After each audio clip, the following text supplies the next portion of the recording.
What's up, everybody? Welcome to the Casual Shenanigans Tech Podcast, an offshoot of Casual Shenanigans Gaming. I am your host, Jeremiah, and I am joined by Dave. What's up, guys? And we're going to start the show like we always do with the Rig Report. The Rig Report. Dun dun dun dun dun dun. Da, da, da, da, da. Dave, what have you done to your computer since the last time we spoke on this podcast in particular? My trigger words, downgrade.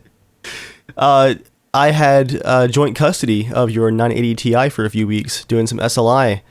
I think that was supposed to be like 1 week, and then you left town for a while, and then I stopped answering phone calls. You thought it was your card was gonna be there like by early that week. So I was like saying, hey, if just in case, go ahead and borrow mine. And then it's been 2 weeks and it's still not here. So yeah, so just to set up the quick backstory for everybody, Jeremiah, being the bro that he is, and a fellow Witcher book reader, understands how much Geralt means to me. And I had a 1080 GTX 1080 on order, but it hadn't shipped yet. So Jeremiah is like, hey, why don't you just experience the full Geralt experience and do SLI for like a week or so?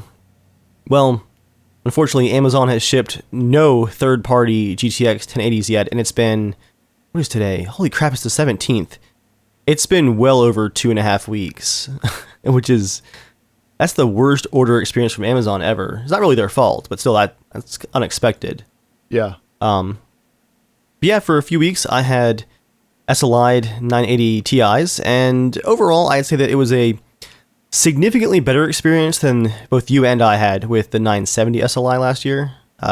Probably because it had enough horsepower that it wasn't pushing as hard. Like when we got the 970s, we were just beating them to pieces every single time. Oh yeah, we had them overclocked as high as they would go. Heat was awful. I mean, heat with the two TIs was pretty bad too, in my case. I did, I think, overload my power supply on the first night with an overclock in Witcher.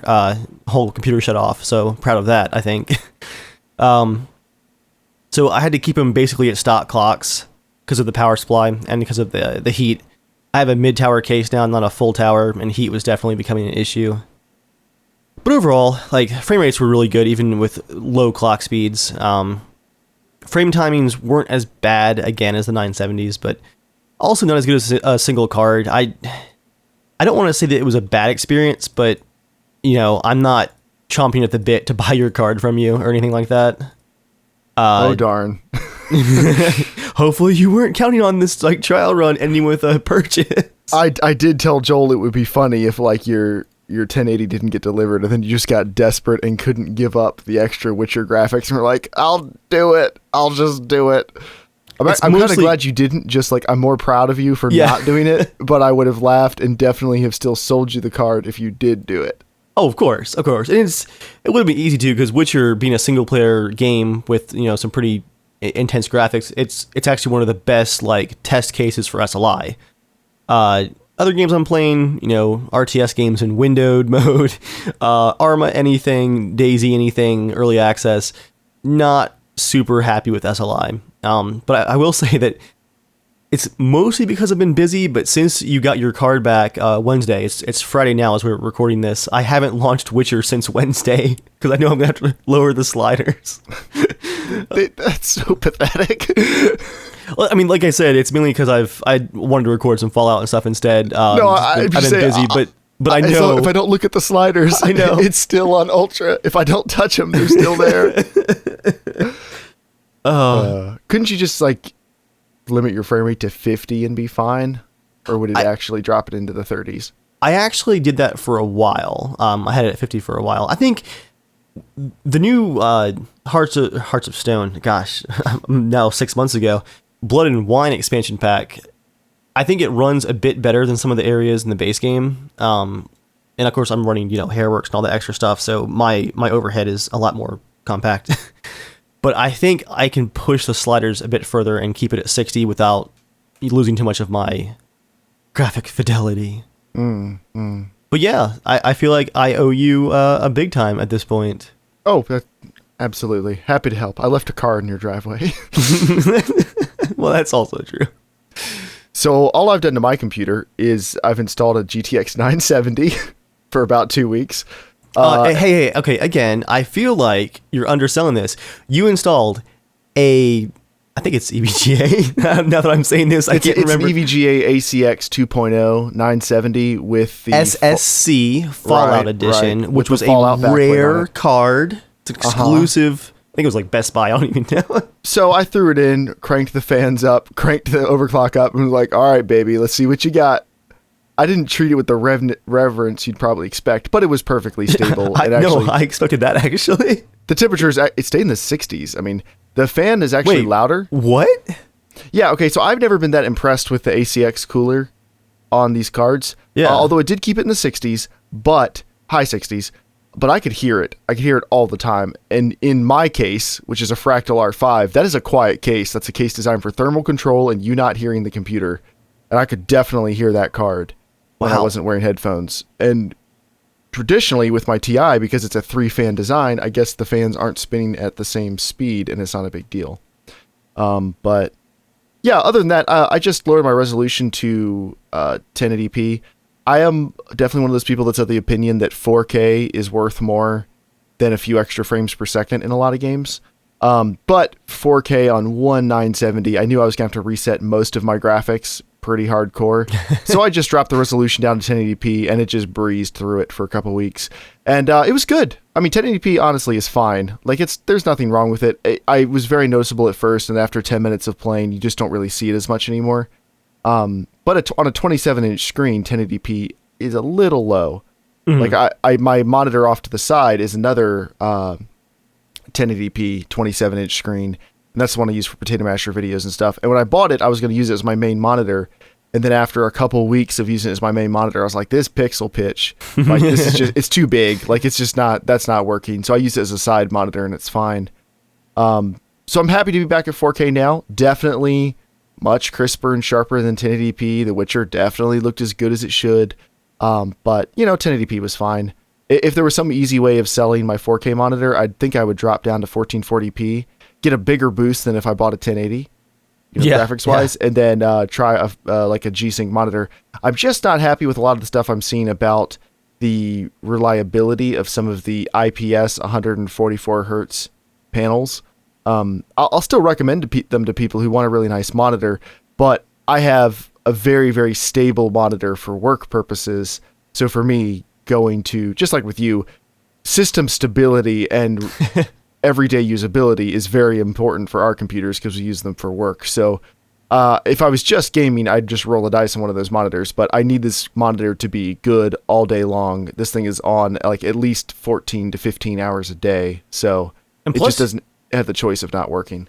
I mean, you kind of won the monitor lottery with that 4K pre-order. You got an amazing price and then a fantastic screen, kind of, going in blind to the whole thing. Yeah, and I mean, they've since dropped in price. You can get them for the same price I paid in 2014. But yeah, when I got it, it was definitely this shouldn't be this cheap. I guess I'll do it. And it's worked out to be an amazing monitor. It's got, as far as I can tell, 0 backlight bleed. Not an incredible amount of, not an incredibly low latency. I think it's like 8 milliseconds or something. Right. But realistically, that doesn't matter that much. I'm not good enough for that to matter. And it's a gorgeous, gorgeous monitor. It's got lots of USB 3 ports and everything that I don't use, but mostly it's got a great stand. It's built really well, and the quality is impeccable. So I'm not in any hurry to give it up, but 1440p would be kind of cool.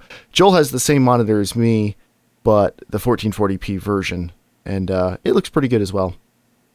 Yeah, your monitor purchase was kind of like my GTX 480 back in the day, where I was like, the cards came out, I'm like, I don't really need this, and then Slick Deals is like, hey, guess what? It's $175 off MSRP for the pre-order, and I'm like, well then, don't mind if I do. Yeah. All right, let's get into your questions, guys. So you can be a part of the show by writing into casualshenanigans@gmail.com. Give us as much information about whatever computer problem you're having, your upcoming build, something like that, and we'll do whatever we can to help you. And as always, if we answer your question, but you need to give us some clarification on something or your situation changes, quite frequently people will write back to us and go, okay, I listened to your answer. I have saved up more money. Please spend more of it. And we will do that. But you can write into casualshenanigans@gmail.com, just like Ben did. And we already answered Ben's question on the Casual Shenanigans Gaming podcast, but we're going to answer it again here for the Tech podcast. He says, "Hey guys, before I start, I just want to say I'm a new listener who started after running into the Doom Potato Masher video, and so far I love what you guys do. Keep it up." Thanks, Ben, for the second time. Anyways, after building all sorts of budget towers for my family and friends, for everything from my $400 Athlon X4 tower to a $750 i3, I've started looking at my own rig, wondering how much life it has left in it regarding gaming and content creation, especially since I'm coming out of film school and I'm looking at getting a job in video editing. Currently, my build is a 3770K, not overclocked, 32 gigs of G-Skill memory, a 60 gig Kingston SSD, a 250 gig Kingston SSD, a 2 terabyte Western Digital Caviar Black for games, a gigabyte R9 390 and R9 290 in Crossfire, AMD cards can do that, and an EVGA Supernova 1000 watt 80 plus gold power supply. For gaming, I stick to a 60Hz 1080p monitor and have no problem setting everything to max. However, aside from my own personal projects, I have no experience in how my rig will perform with editing. Is it a bit old for anything other than gaming, or does my rig have some life left in it with an editing workflow? Thank you guys. Sincerely, Benjamin. So the important parts for editing, he's fine with gaming, which he's cross-firing 2 different generations of AMD cards, and he's happy with it. So I guess there's nothing we can critique as far as that's concerned. What has AMD changed to their drivers that I haven't heard about? But he's happy with that. But he has a 3770K, a 60 gig boot drive, a 250 gig drive for projects, and 32 gigs of RAM. I mean, that's an awesome rig. Yeah. Oh, yeah. Like a 3770K, that's what Joel is using to edit Norman right now. That's a hyper-threaded quad-core processor, which based on all the 3570K and 3770Ks I've overclocked, I think 4.5 gigahertz is probably possible, unless you lost the Silicon Lottery, and 4 to 4.2 is almost a guarantee. Yeah. So if I were you, I would get a Hyper 212, because, just because, and I would overclock it. That'd be the first thing I would do, because that will pay you direct dividends when you're rendering. Dave, for video editing, is there anything else about his build you might change? I'm looking at he has, his SSD for boot, a 2 terabyte Caviar Black, a fantastic drive for mass storage in games. Depending on how much editing he's going to do, you might want to add a drive just for your video stuff. But if you got, that's what that 250 is, I think. He said project materials, so maybe. Oh, gotcha. Yeah, I see the 60 gig Kingston. I'd say a bigger boot drive then, but upgrading a boot drive is a lot more of a pain in modern Windows than it used to be. Although I did it in Windows 7 just last week, and it was 0 problems. Yeah, I was referring to 8 and above. Okay. Never mind. I upgraded to a 1 terabyte SSD last April, and I had to literally buy software to help me transfer my Windows installation. It was that bad. Like, you can't just clone the drive anymore. It was honestly a nightmare. Only thing I can see is if he does work with things that support CUDA acceleration, yeah, you might want to switch to an NVIDIA card, but that'd be like After Effects work, some video rendering. Like, that's not a guarantee that you would need it. I know with Premiere it's pretty nice, but I think Premiere also does OpenGL for AMD, doesn't it? I'd bet it does, yeah. Yeah. So you don't necessarily need that either, but I mean, overclocking, just a faster processor will always give you better video rendering. So I think that's it. Yeah, I mean, you already have a hyper-threaded quad-core, more clock speed, you're good to go. And yeah, everything else on there, I don't think you're going to run into any problems. I mean, you have an awesome power supply, awesome storage, awesome RAM. I mean, still a great processor. So the thing is, processors don't advance as fast as Intel would like you to believe. For video rendering, of course, more speed is always going to give you small benefits, but unless you're getting like a 5960X hyper-threaded octo-core, you're not going to decimate your current processor with anything you get. Yeah. You're going to be able to get a little bit faster, but kind of the way I look at it is, unless I'm rendering all the time and my computer is just slowing me down because it's not done rendering, then my processor's fine for rendering. I have a 4790K, so it's a gen newer, about a gen and a half newer than his, but otherwise it's the same thing. I do all kinds of video rendering, and it's not a big deal. I mean, if I've got a long render, I just leave it on overnight. And I'm running mine at 4.5 gigahertz, and it's zero problems. So, highly recommend that. Next email is from Justin. This will be a fun one. All right. It says, feel free to cut down this email as much as you like for podcast time restraints. And ahoy there, fellow master racers and Joel. Ooh, Joel is excluded from the master racers. I've previously written your podcast about getting a new 1440p monitor, and with your knowledge and help, I did just what you recommended and purchased one. You got, I believe it's the Asus MG279Q 27-inch IPS 144Hz monitor. It's either Asus or Acer. I don't remember off the top of my head. I can say I'm nothing but impressed with the purchase, so many thanks for your help there. You're welcome. So against my bank account's advice, I've decided to contact you again. I'm currently running a 3770K with a modest Corsair water cooler, as well as an R9 290X that I've also now water cooled with a Corsair cooler and a Corsair GPU cooler adapter. I figured a dust-filled stock air cooler that got the card to a constant 94 degrees Celsius while gaming was better than it catching fire. It still wasn't perfect during a warm Australian summer, so if you're out there and have an R9 290X and want to keep it, pick this setup up. It's amazing. It took me maybe 45 minutes to connect and boot up, and it's a hell of a lot cheaper than most other ways of water cooling a GPU. What he's referring to is, I don't know if you've seen it, Dave, you take the stock heatsink off. Yeah. You put an adapter heatsink on that lets you take one of those cheap Corsair all-in-one water coolers, like the single fan $50 water coolers, and you mount that to the graphics card and then just take the reservoir and mount it to one of your case, like one of your fan slots in your case. So for about like 80 or 90 bucks, you can water cool a card. I was about to say too that with all this, I mean, these are nice Corsair water coolers, but talk about being very thankful that Corsair ditched that tramp stamp logo. That thing would be everywhere in his case. But since doing this upgrade, I kind of caught the bug of modifying my rig and started looking at my next move, and that led me to seeing that you don't even need a case for a PC. You can just wall mount it, and if done properly with some time and effort, it looks super cool. Oh, this is getting next level. At this stage, I have no idea what motherboard, CPU, GPU, etc. I'd be going with, but the whole idea of this build would be based a lot around looks as well as function. So at the very least, the i7 6700K looks like a nice option, and a full-size ATX board, new GPU, new RAM, new power supply as well. Again, it's only an idea in my head at the moment, so no exact plans on what gear exactly, but the idea is to have some serious hardware. Also, I like AMD cards. That's just what I've stuck with, so I'm still waiting to see what over-the-top monster card they come out with to try to compete with the 1080s.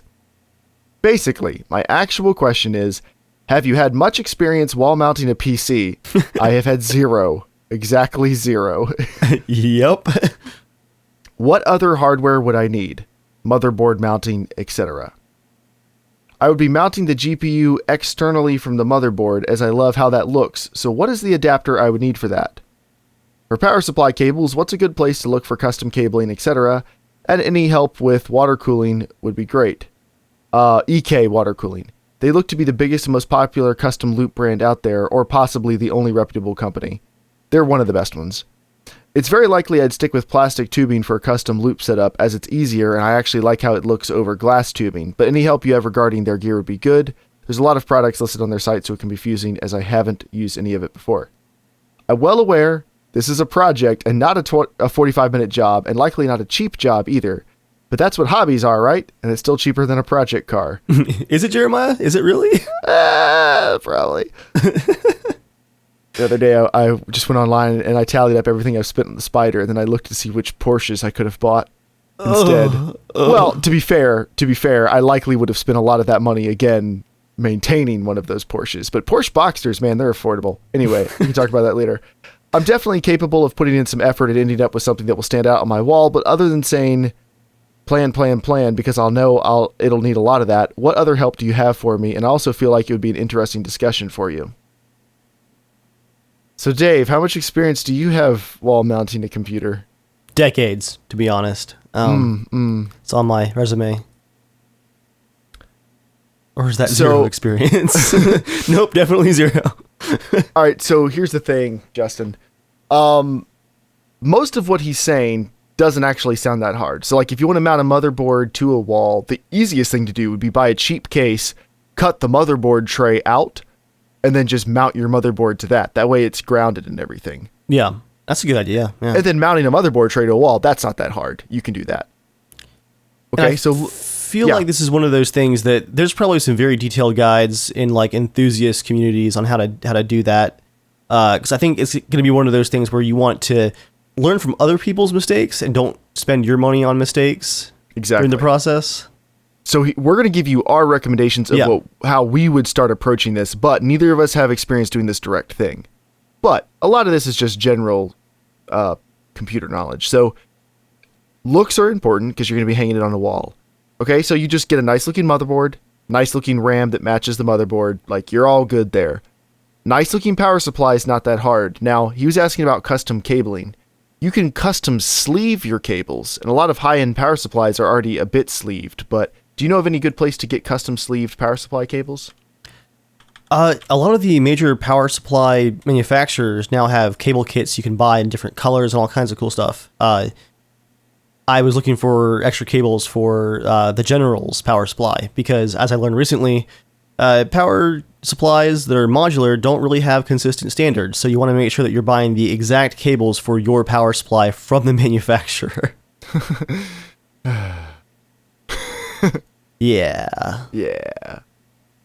But the good news is, if you buy a modular power supply, and this I'll give some credit, I'm not normally a modular power supply guy, but if you buy a fully modular power supply, there are companies that make cables that will just plug right in, and they're made specifically for your power supply. Yes, very important. Again, this is one of those things, it needs to be for your exact power supply. But some of them are Cable Mod and Sourced, which I believe they are British. And then Ice Mods, they're in Iceland. So I think Cable Mod would be the biggest one that's in America. I'm just assuming that's where you're at. Let me see if there are any. I'm looking to see which ones I recognize. Now, I think, well, there's also Mainframe Customs. I don't know much about them, but they've got a very nice website. So I'll send you links to some of these, but you can get cables in whatever color you want that are made for your power supply. So you just swap out your existing power supply cables with these ones. And then to mount that on a wall, Dave, I guess you would just want the fan mounted outwards. I think so. Fan. Yeah. We're assuming he doesn't want to mount it like vertically sticking out from the wall. So to mount that to the wall, I'm guessing just some brackets, little L brackets. Yeah, I get some really heavy duty brackets. Get a stud finder. Get some nice looking brackets, but get like garage quality mounts and secure it really well. I'd say. Ooh, here's an idea. So there's a lot of stuff you could potentially drill into your wall, and it's going to be hard to build it that way. What if you just get a board and mount everything to the board and mount that to the wall, but make the board part of the build? Like, it's not just a piece of plywood. Like, get you a nice piece of wood. I don't know what like color scheme he's going for, so maybe a nice stained piece of wood, or maybe something that's just painted black. You know, who knows? Why don't you do that? Because you could even mount that like an inch from the wall and then have like LED accent lighting behind it or something to make it stand out. Yeah. That'd be pretty sweet. That makes a lot more sense, I think, to build it as one unit and then mount the wall piece, yeah. And then you could mount it with... there's a variety of ways you could do it, but you could do it so that it could be unbolted from the wall, and you can take it back off to make changes to it in the future so that if you like it, you don't have to give it up. That would be my recommendation, because then you can do the whole water cooling loop and everything you can do on this board. And test it, and test it, and test it. And test it, and test it, and test it, and then put it back up on the wall. And I think... Yeah, go ahead. I want to mention, too, like, starting out for this kind of project, I'm trying to think, like, the kind of scenario where I would consider this, and I think this is the kind of thing that would be best for people that don't have pets, don't have kids, relatives, kids, your kids in the area, kids within reach, kids with access to ladders. And also, I think you want a very carefully climate-controlled room to control moisture and stuff like that. And a really good filter on your HVAC system to control dust. Like, just some things to think about right off the bat before you dive into this kind of thing. Yeah, because you got to think about this. Normally, you've got case fans circulating air throughout the case. Now, if you're out in your room, just normal airflow will probably do a pretty good job. But it's something to keep in mind. You're not going to have air moving across this build like it normally would. So just something to keep in mind. So let's say power supply, not that hard to do. Get some custom cables. Motherboard, I would just get a cheap ATX case, cut the the mounting thing out, or there's some that have removable trays. Cut the motherboard tray out, put that on this board. Probably cut a hole in the back of the board so you can access the CPU's back plate even once it's been mounted. Because that's one of those things, if you have to completely disassemble this build to access the back plate, you're going to hate yourself later. For water cooling, neither of us have a lot of water cooling experience. Dave has more than I. I use all-in-ones, though. Like, that's not real water cooling. That's you clamp it over and then you don't think about it. Well, you have a build with a custom loop now. You just didn't build it. So yeah, I guess you've looked at it. I look at it and it glows and the water moves and I'm like, yep, that's nice. I would recommend check out Jay's 2 cents videos on water cooling. He does a lot with water cooling and he would know more, and he probably has some good tutorials. It sounds like you may have done some water cooling stuff before. I know EK is one of the better brands, and my recommendation would absolutely be to stick with plastic over glass for this type of build. And if you stick with plastic, you could maybe have some loops or something, like some circles. I don't know. You can maybe do some cool stuff with your unique mounting. Who needs cooling efficiency when you can add loop the loops to your water cooling system on the wall? I mean, if you wanted to get crazy, you could run the loop around the back end, the back side of your board. Let's say you're going with our idea of the board, which is the best idea, obviously.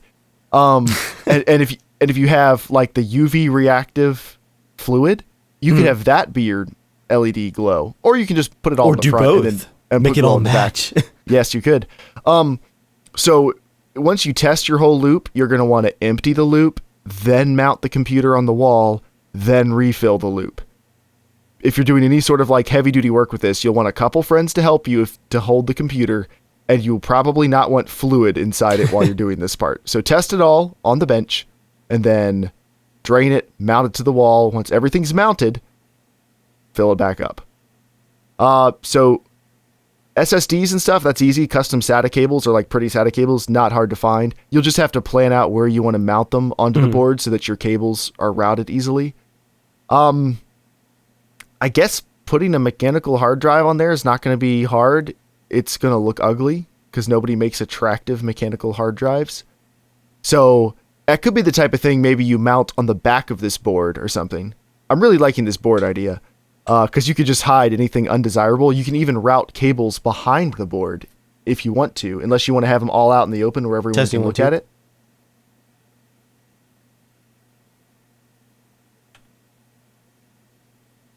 Okay, we still good?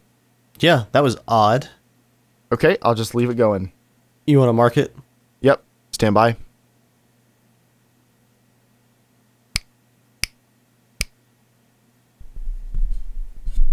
Hold on, I'm going to do that again. Okay, tap your mic is what I do. It makes a nice peak. I'm trying to be quiet so the dog doesn't get worried. Okay, you ready to keep going? Yeah. So you can mount stuff behind the mounting board, let's call it. You could drill holes and get some like rubber grommets, which are not hard to do. And you could even run cables behind the board to hide some of the cable clutter until it pops up where it's supposed to go. So you can really decide how you want to do it. That's probably how I would do it because it's a lot easier to make cables look nice if you can't see them. Well, yeah, you're not wrong there. I mean, you can just like zip tie them, behind it or something. It's a lot easier. Yeah. So Dave, currently the only real problem I see that I think could be a significant problem is the graphics card. Because he doesn't want to mount it on the motherboard. Now, getting power to it's not a big deal. Getting the PCI Express to it is a bit of a bigger deal. There are PCI Express extenders, but take a wild guess what they look like. Either bare PCBs or LED horrors, I'd imagine. They look like old ribbon cables. I think like you can make that look cool, though. You possibly can, but the question is, where are you going to put the card? You're going to have to get a really long cable, and I'll send you a link to a shorter one just so you know what you're looking for, but it's going to be up to you to find like one that works for what you want to do with it, because like this is the part where I'm like, I don't know. Everything else sounds like a long project, but super doable. Mm-hmm. This part sounds a bit harder, because if you want the graphics card to be totally separate from the board, most of these cables are not made for that. They're made for tight cases where you just need to turn it 90 degrees. So I don't know. See, they got risers, ribbon cables. A lot of these are like the same cable, just different sites. It has like the same blue to it. I think it's very doable.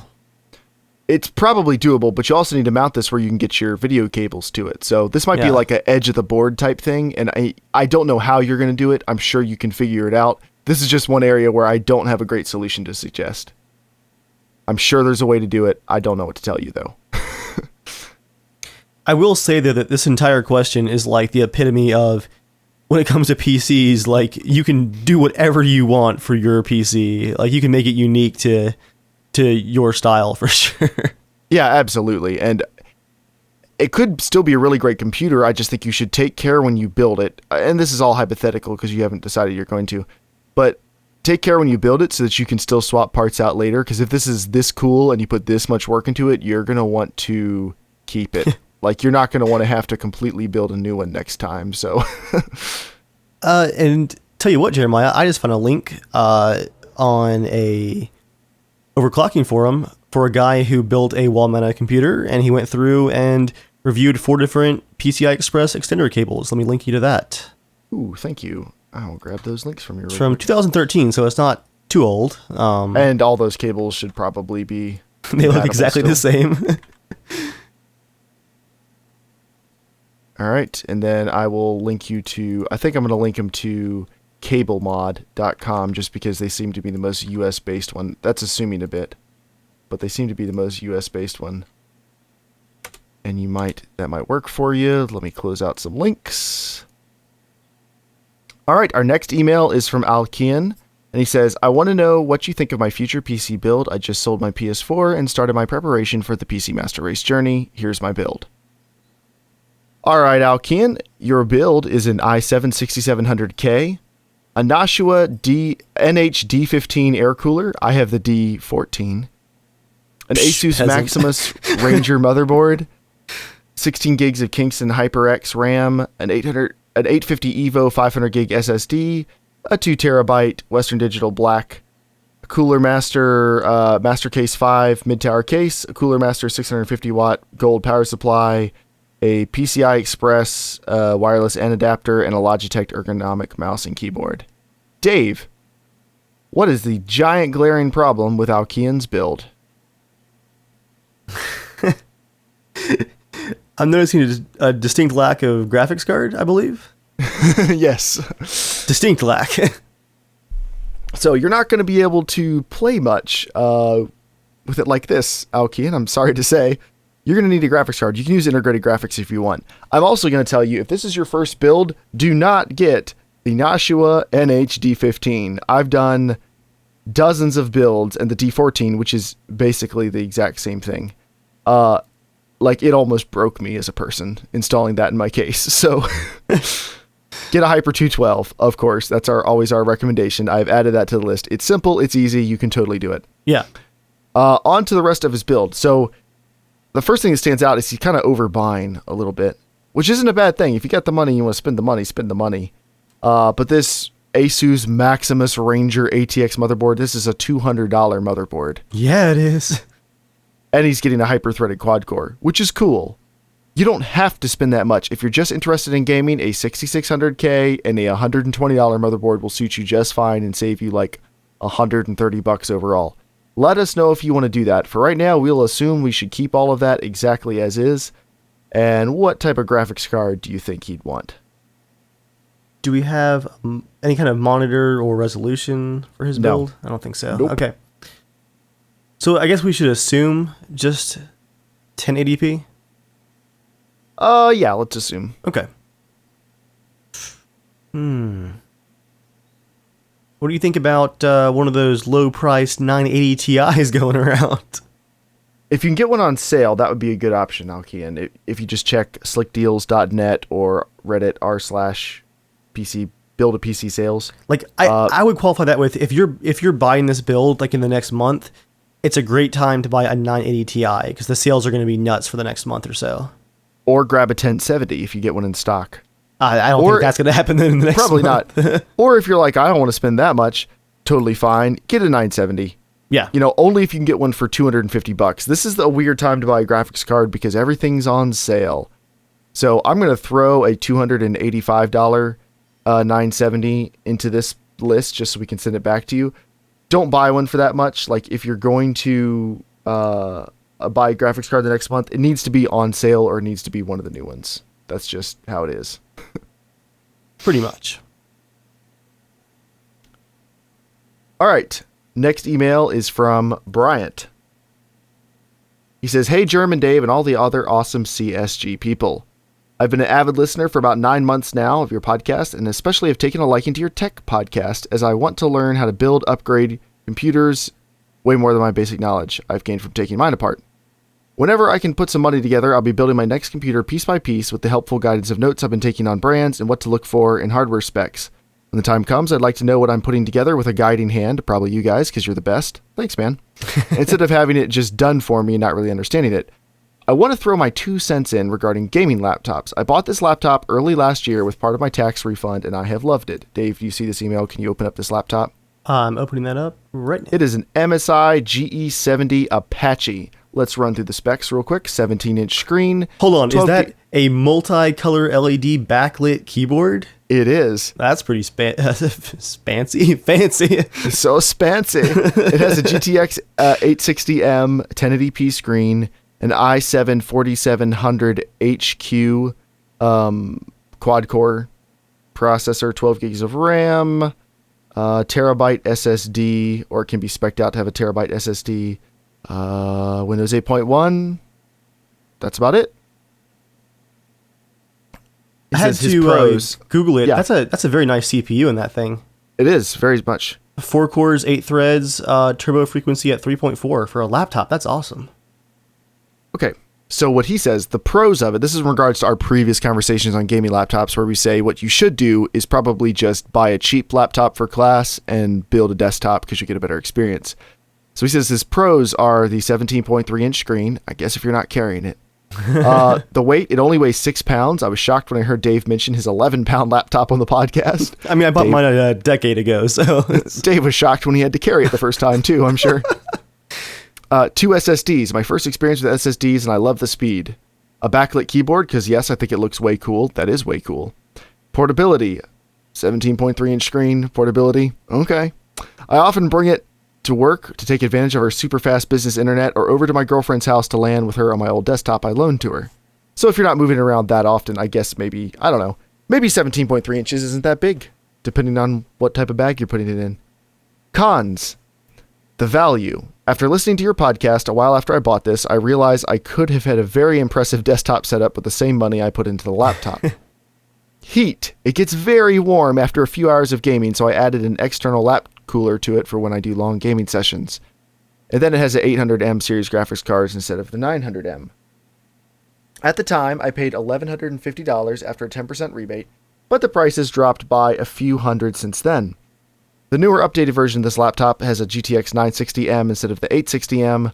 I've been very happy with the gaming performance I've experienced with this laptop, and although I know it's not maxing much out, it usually hits high or a mix of high and ultra on several games. It's a solid package in my opinion, and I'm glad I bought it.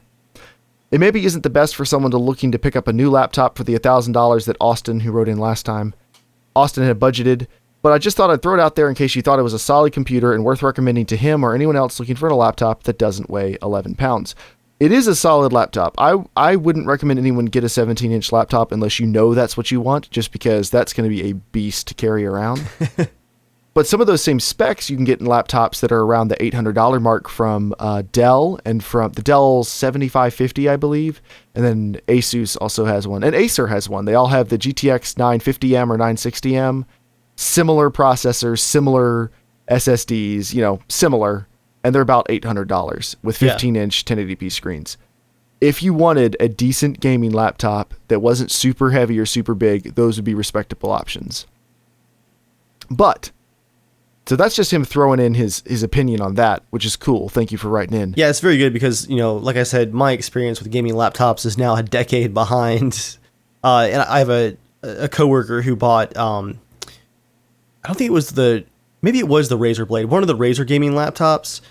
And he was constantly struggling with heat. It was one of the smaller ones. It had subpar gaming performance, and it died in like a year and a half. He wasn't impressed with it at all. So it's good to hear of a nice experience with a modern gaming laptop. So here's where we're going to end the show. We always try to give you guys a little bit of education, or we've been doing it for the past 5 episodes. We always try to give you a little bit of education into what makes a good computer part, why you should choose one thing over the other, how you should go about designing your build. And so Bryant has some of the stuff he's learned on our show. He said, so listening to builds based on a budget is great fun, but often I wish I knew more about why a particular part was chosen over another. You've already talked about good versus bad hard drives and power supplies. So the main points I've learned so far, and he says, feel free to critique. So we're going to see if he's learned at the feet of the masters here. Quiz time. Most cases will work. The expensive ones are just for vanity, but they're oh so pretty. What do you think, Dave? Yes or no? As a general rule, that's true. I think some of the mid-level cases price-wise are the sweet spot because you want good cable routing options and good cooling. And some of the here's the thing. Some of the cheap ones, though, have gotten better at that. Now, not $30 cheap. Yeah. But like the $50 Corsair 200R, that's as good as a mid-tower, like a mid-range case you would have bought for $100 10 years ago. Times have changed because that was not the case a while ago. Yeah. That's not the case. I'm out. Here's a second point. Don't pay full price for Windows. You don't have to pay full price for Windows in most cases.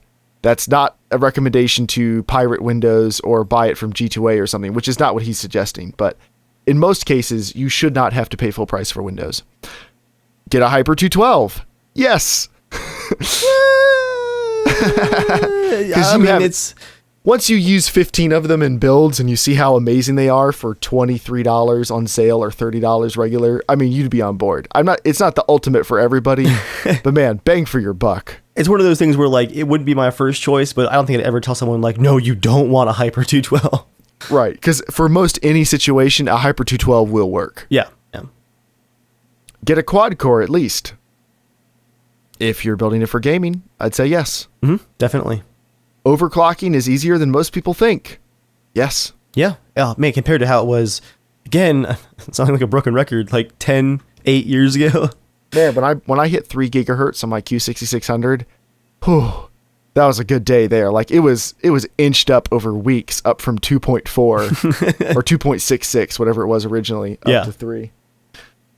And then AMD gives more bang for your buck than Intel. Definitely. Generally true.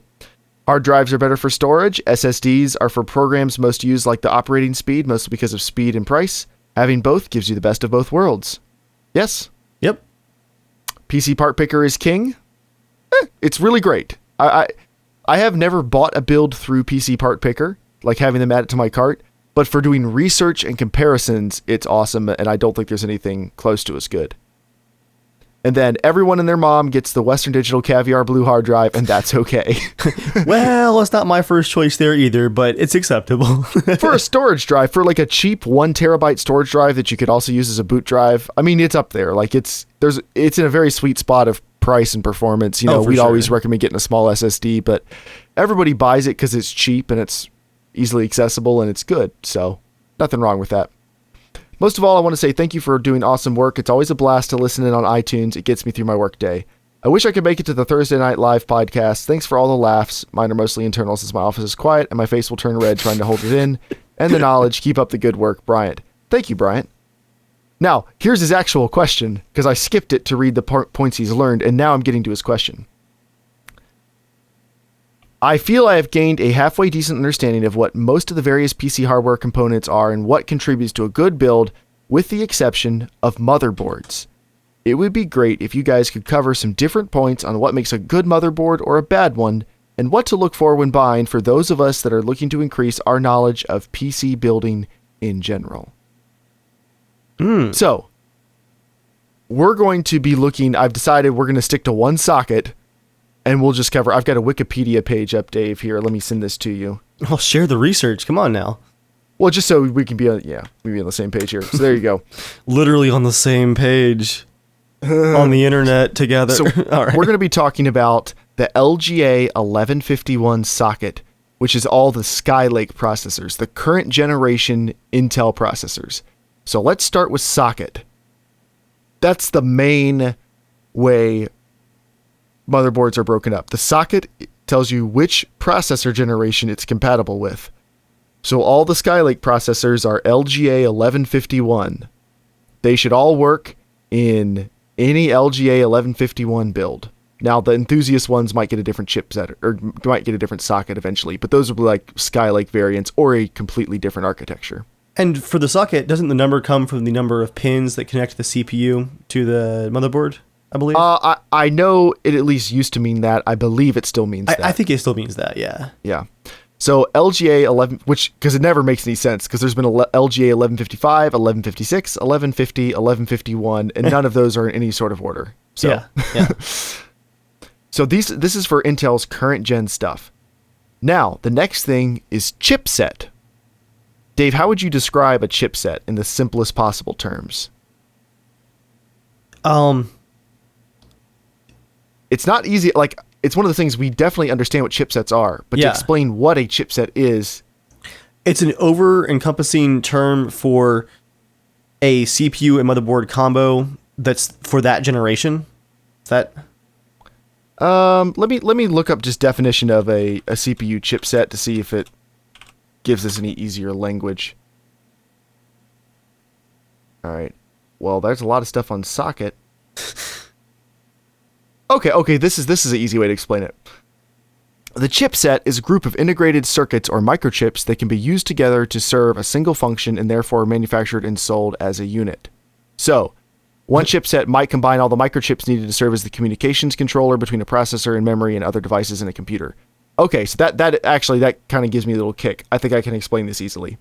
So you have your processor, which does the bulk of the thinking for the computer. Like, that is the brain. Right. But on your motherboard, you have other microchips that control your SATA controllers, where you plug your drives in, your PCI Express, maybe your Ethernet, like every function of the board. Some of that's going to go through microchips. Some of that is also handled by the CPU. So for anybody who's listening to this who has a really deep understanding of the chipsets, please understand this is a very cursory thing. We can go way more in depth than this, but we're not. Basically, a chipset is going to be the combination of all of the microprocessors on the board, or the microchips, not a processor, microchips on the board that control all your different functions. So a nicer chipset will have different features or better features or more support than a crappier chipset. And again, for anyone who knows their stuff and is like, you guys aren't talking about blah, blah, blah, blah. Right, we know. Don't worry about it. Just for these purposes. Yeah. For explaining this is the CSG edition. For the differences for someone who's just shopping for one, this is what you need to know. So for Skylake, there are 6 chipsets, which is more than I thought. There's H110, B150, Q150, H170, Q170, Z170. That's in ascending order from worst to best. So let's talk about what the differences are. Let's start with overclocking. There are 2 ways to overclock: base clock overclocking and multiplier overclocking. So with base clock overclocking, your CPU, let's say, is running at 200 megahertz, or no, usually these days it's 100 megahertz with a 40 multiplier, which means it's running at 4 gigahertz total, 4,000 megahertz. So if you overclock via the base clock, you turn that 100 megahertz up. So if you increase it to 101, now your computer is running at 4,040 megahertz. Increase it to 102, it's running at 4,080 megahertz, and so on and so forth. Base clock overclocking is not as well supported as it used to be. Multiplier overclocking, where you just turn up, instead of being 100 times 40, maybe it's 100 times 42, or 43, or 44, and that increases your speed. That's generally the way to do it these days, because less heat, and it can throttle down easier. You can run at a lower speed most of the time, and you're not really stressing the processor anymore when it's running at idle, and it's only getting stressed more heat, more power consumption, etc. Right. When it's hitting that multiplier, and it's going to be at 44 instead of 40, something like that. So what this means for you is all of the chipsets, except for the Z170, except for the top of the line, only have base clock overclocking. So if you want to overclock, you have to overclock that way. And you can't overclock every processor anyway. That's worth mentioning. You can't overclock the non-K chips. So it has to be a 6600K, 6700K. Intel are dicks and don't sell an i3 6100K because that would be amazing, and I don't know why they don't want that part of the market. Come on, Jeremiah, you got to pay to play. Yeah. So we step up to the Z170. Now you can overclock with the multiplier and the base clock. Now all of them can overclock on the GPU and the RAM. Although for the first 5 chipsets, RAM overclocking is a little bit limited in this particular case. And keep in mind, we're only talking about LGA 1151. Some of these features will be different across different sockets. So for this socket, these are the differences. So for memory support, they all support, the boards that have DDR4 all support 64 gigs total across all of the chipsets, and a max of 16 gigs per slot. For DDR3, they support a maximum of 32 gigs or 8 gigs per slot. But the H110, the cheapest chipset, only has 2 DIMM slots, 2 RAM slots. All the others have 4. So here's where like another one of those significant differences pops in. Dave, you and I have both upgraded our RAM long after building our computers. Yeah. So we started out with 2 sticks and then have upgraded to 4. So for us, we want to get one that has at least 4 slots. Now, if you're just building like a home theater computer or a computer that you're not really planning on upgrading for a specific purpose, or if you only buy 1 RAM slot, maybe getting the H110 with its 2 RAM slots is fine. The main thing to remember is that with only 2 slots, you're not going to be upgrade proofed. I won't say that you're not future proofed, but you're not upgrade proofed. To fill those 2 RAM slots with the maximum amount of memory, you're going to have to pay a lot of money for some very expensive dual DIMM slot chips for your RAM. Yeah. So, those things, just future-proof. Everything but the absolute cheapest chipset supports it. So. Right, yeah. Now, USB 2.0 and 3.0. So here's where this comes into those better microchips. The more stuff on the motherboard, it supports more things. So Dave, can you take this part? Yeah. So for the base one, you got 6 USB 2, but only 4 USB 3. And for me, that's maximum. That's maximum. That's not how many the motherboard will have. That's as many as they could put on that chipset on that motherboard. That's as high as that particular model for that chipset will go. For the next one up, you got 6 and 6. So 6 of USB 2, 6 of USB 3. And then it goes up to there all the way to the top 2 options are only actually goes down to 4 USB 2 and 10 USB 3. Well, USB 3 is backwards compatible, so that works out great for the end user, I think. And most of the time, you're not going to get 10 USB 3 ports in a motherboard. You might. I've seen like 8. I think is the best I've ever seen. Yeah, I don't just because you run out of space. Well, you run out of space. Like, what are you going to do with it? I'm definitely a power user when it comes to USB, so that's one thing that I'd be checking immediately on these chipsets. And then maximum SATA 3 ports, and this is actually where I've got a little bit of a beef with Intel, but. So the cheapest chipset, the H110, can have a maximum of 4 SATA 3 ports. And then all the other chipsets have a maximum of 6. But I don't think 6 is good enough. And I had this problem when I got my 4790K last year. I actually had to buy a motherboard that had a add-on SATA controller. So it has my 6 SATA 3 ports, which is the maximum supported. And then you can either add a controller. The motherboard maker can add a controller for more SATA 3 or more SATA 2 ports, but they have their own driver. They function independently in Windows. It's almost like having an add-in SATA card that Windows has to recognize. I don't like that because that's a separate driver you're going to have to install, and it's a separate, like it's a totally separate system. It's an extra headache, and it's always an extra headache for when you have a second SATA chipset that I found. It's not great. For a long time, when I upgraded from AMD to Intel, or switch from AMD to Intel, I did not know that Intel did not have that great USB 3 support on the Ivy Bridge chips, the 3000 generation, LGA 1156 or 55, I don't remember right now.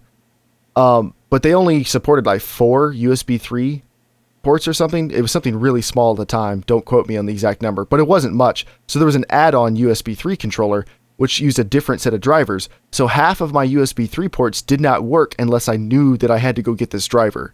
So for a while, I actually didn't have some of my USB 3 ports until I troubleshooted it. That kind of sucks. Yeah. So it's one of those things, if you have the budget, any of them but the cheapest one has 6 SATA 3 ports, at least get that. And then, PCI Express configuration. Dave, can you explain this in layman's terms? layman's terms for PCI Express slots? Yeah.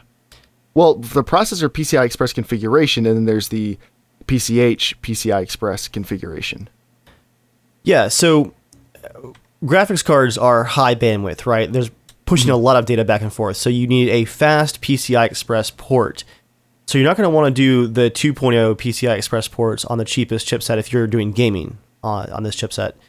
You're going to want to go up to at least the B150, the second tier option, which can come with up to, it looks like, 8 PCI Express slots? Am I reading that right? No, not slots. No. Paths. Oh, yeah, lanes, right? Like it's lanes. Okay, eight lanes. Okay. So I'm not going crazy then. What they're kind of doing here is they're really cutting down on those lanes on the lower end board. So if you are gaming with a couple of graphics cards, if you're that top tier that wants to do SLI, you're going to have to get a top tier board to do that. And like, so with the B150 has 8 PCI lanes, PCI 3.0 lanes. So that means if you have nothing else running on your PCI except for one graphics card, like one mid-range graphics card, you probably won't see that big of a difference. But if you want to add a PCI Express sound card, or an add-on RAID controller, or a SATA USB 3 controller, extra ports, or extra USB 3, you are now cutting into the available bandwidth for your GPU. You don't want that. So you can step up to the Q150 chipset. That gets you 10 lanes.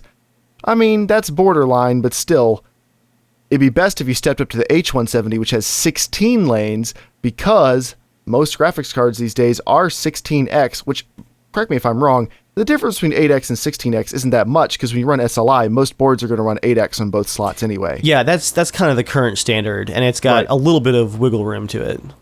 But in the future, that may be more necessary. But buy for what you need now, future-proof if you can, but don't worry about it that much. Yeah. So if you step up to the Q170 or the Z170, you have 20 PCI Express lanes. This is good because then you could have 2 graphics cards and you've used up 16 lanes, and then you have 4 left over for a sound card or a SATA controller or something else that's much less demanding. That's on the top 2 chipsets. So if you ever think you might run 2 graphics cards, you're going to definitely want to have a Q170 or a Z170 chipset. But if you don't think you ever would, and you don't really want to do multiplier overclocking, then an H170 might be really great. It's a lot cheaper. SATA RAID support. So if you have hardware support like for the RAID built into the motherboard, the bottom 3 chipsets do not have it. The top 3 chipsets do. If you're wondering, do I need RAID? The answer is likely no. Please don't set up RAID unless you really know that you need RAID. And then there's a couple other things, like there's support for Intel VTD, the Intel Active Management, I was going to mention technology. Like, do you think any of that's worth really talking about? Not at all, but I wanted to sit on RAID for just 1 second, because thinking about it, I really think that for consumers, for home users, for gamers, even for people that like work from home doing, editing and stuff, I feel like the onset of SSDs and these much faster spindle hard drives has really kind of made RAID not a thing for home users at all. Like, it's just not worth it. Yeah, I really don't think it is anymore. Which is awesome, because I remember I actually used to run RAID for a while, and the maintenance and all, like it was not fun to maintain. It was great when it worked, but SSDs now have really taken that away. Like, for the money of setting up any RAID, unless it's like a RAID 1 where you're mirroring the data, that's not so bad, because if the RAID goes down, you still have all the data on one of the drives. Not a big deal. RAID 0 is mostly what we're talking about, or RAID 5, like one of the complicated RAIDs that's not just a data duplication. But anyway, so that's roughly how you would choose what you're getting. Now you might say, all right, well, why don't I just get a Z170 or a Q170? They're the top of the line. Well, you got to decide how much you want to spend. So if you're on PC Part Picker looking at LGA 1151 sockets, so all of these motherboards will support a Skylake processor, but we want to support the whole build, not just the processor. So here's H110s going for $46, $60. Here's an entry-level B150 starting at $60. More H110s going up $65. I'm seeing a H110 gaming for 70. Why would you get an H110 gaming? It's the crappiest chipset. If you're building like a small micro ATX system and your needs are very basic, it could be totally fine. It's not like it's garbage, but like they've got very specific uses. They're cheap for a reason. They've cut out features. Yeah. So keep going. B150s, B150s, B150s. I'm looking for where's the first Q150. I skipped that. I see H170s now, starting at around $80. So not that much of a price bump to get a nicer one. I'm not seeing any Qs right now. H170s. Let's see, when's the next one? A Q170. Let's see where those start. I actually don't see a Q170 either. I wonder if those are like for business purposes or something, the Qs. It could be. They could be super like low yield. Yeah. I don't know a lot about this chipset other than the research I'm telling you. So I don't know if the particular Q170 and the Q150 are reserved for something else. But they're in that same lineup. So the Z170s start, I think, H170. The earliest one I'm seeing is $93. So that's pretty cheap. Quite reasonable. So you're talking about the difference between $60 and $90 to go from the crappiest chipset to the nicest chipset, or 45 to 90 even. So it's not like you need to spend $200 on your motherboard. You can get the highest end chipset on a less than $100 board. Now, Dave, you've bought a lot of enthusiast motherboards. Yes. So past all that, what would you say are the reasons? Like, why would you spend $200 on a motherboard if you can get a Z170 for $100? Oh, I've definitely bought some expensive motherboards, and a lot of it comes down to the fact that I want to be future-proofed without thinking about it, and it's in this case for me, I do a build overhaul like every 3 or 4 years, right? And I want to be able to upgrade that along the way, so I don't mind saving up for a bit longer to get the highest end chipset to just kind of just throw money at the problem and just not worry about it. Some of the downsides that I found though on these top end chipsets is, the PCI Express support is always fantastic. Like, you don't have to worry about multiple graphics cards, all that supported. What you do have to worry about is, I've had weird issues with these top end chipsets with USB before, with SATA, with memory. Everything just becomes a bit more finicky and complicated. And I've found that consistently for the past couple of chipsets that I've been at the top of. For upgrading, it worked because I didn't have to think about it. But there was just more driver issues with SATA controllers and stuff like that. Legacy USB support acting up. More stuff than should have been happening on these high-end chipsets. But some of the reasons why you might want one are generally a better BIOS, like a more feature-rich BIOSes, maybe better cooling on different aspects of the motherboard. Like some of these little microprocessors or microchips, why do I keep saying microprocessors? These microchips can kind of passively cool themselves just with the airflow going through the case, but you can get a nicer passive heatsink put on them, which will keep them a little bit cooler, which gives you better support for overclocking, because system stability and heat is like, that's what limits you when you're overclocking, is your system's ability to hold it all together when you start pushing all the individual pieces. So little heat sinks on them can help. The distance of your PCI Express slots from each other. My slots, I have 4 PCI Express, full-size PCI Express 16 slots, which means that my GPUs are very, very close together. When I ran SLI, there was literally an eighth of an inch between the cards. That is stupid. I did not buy it with the intention of running SLI, though, so I'm forgiving myself a little bit. So, better heat sinks. Maybe they're a color that you like, or they have military grade construction, which is something that people advertise, which means absolutely nothing, because usually military grade means it was built for way too much money by the cheapest bidder. Yeah, so yeah. I don't really know why you'd be proud of that. They might have better sound cards or better network chips or other stuff like that. I think the $100 to $150 range is normally the sweet spot. I ended up spending $200 on my last motherboard because that's what it took to get 8 SATA slots. Our SATA ports. So I was just willing to do whatever it took. But that's kind of what you get. You can buy a Z170 without a lot of frills and features and get all that overclocking support on a pretty decent board for $100.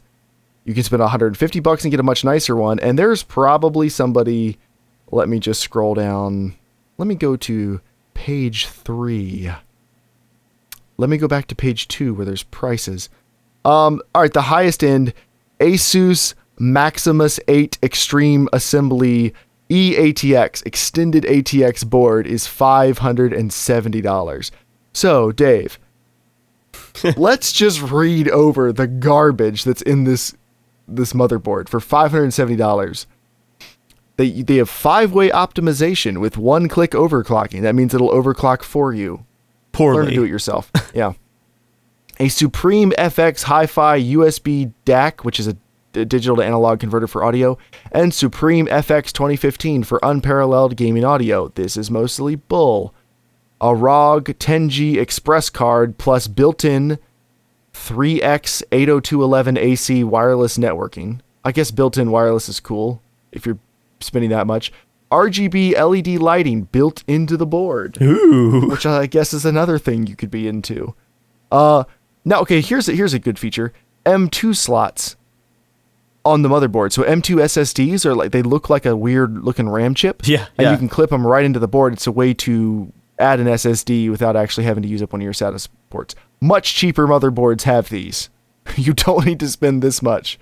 What else does this bad boy have? I'm trying to find the full spec. Okay. It's one of those things, like a lot of the features you've listed, the add-on stuff like the Wi-Fi and whatnot, all that is stuff that most users aren't going to use, but they're going to pay for anyway, and that would be better if you actually wanted to use it to get as an add-on yourself, like a third-party chip. Right. There's no reason to spend $570, but if you do, you'll also get USB Type-C support, DisplayPort, and HDMI on the motherboard outputs. Oh my. You'll also get a good old PS2 adapter for your mouse and keyboard, and you'll get, okay, I see now, yeah, it actually has the wireless internet built in, and you can screw in your antennas right to that. But it only has 7 USB slots in the back, and only 4 of them look like they're USB 3. So the most expensive motherboard on the market for this chipset doesn't even have like 8 USB 3 ports, which is disgusting. That's terrible. At least not according to their pictures. So anyway, that's what you can get if you spend way too much money. For the average person just wanting to build a gaming rig, how much would I spend? 100 to 150 probably. That'll get you most everything you need. If you need something nicer than that, you know that you need a specific thing that you'll have to research yourself or ask us and we'll help you. But anything else you want to add to that, Dave? No, good advice, I think. All right, yeah. If you have any follow-up questions, ask us, of course, and we will talk about different parts at another time. But for now, that's the podcast, guys. You can write into casualshenanigans@gmail.com to be part of the show. You can also check the description for links to all kinds of other good stuff.